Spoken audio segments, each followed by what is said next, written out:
शिक्षणाची इतकी बिकट परिस्थिती आम्ही आज अनुभवतो या क्षणी।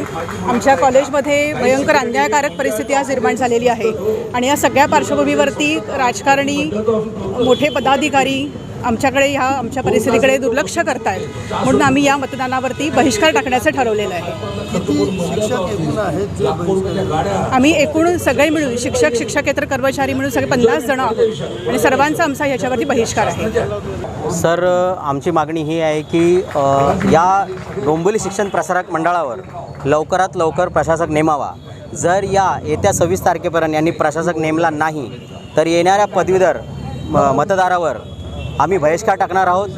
ठाणे जिल्ह्यामध्ये 80,000वरून अधिक हे मतदार आहेत, याच्यामध्ये शिक्षक व पदवीधर आहेत आणि जवळजवळ हे सगळे संघटना या आमच्या संपर्कात आहे। आज आम्ही जी घोषणा केलेली आहे ही आम्ही सर्वांपर्यंत उद्या सकाळपर्यंत पोहोचवणार आहेत आणि सोशल मीडियाच्या माध्यमातून याचा आम्ही रान पेटवणार आहेत की या 26 तारखेपर्यंत जर प्रशासक नाही नेमला तर जास्तीत जास्त पदवीधर व शिक्षक हे या मतदानावर बहिष्कार टाकतील व याचे परिणाम या प्रशासकाला जरूर भोगावे लागेल। कोणार्क, अपना शहर, अपनी बातें।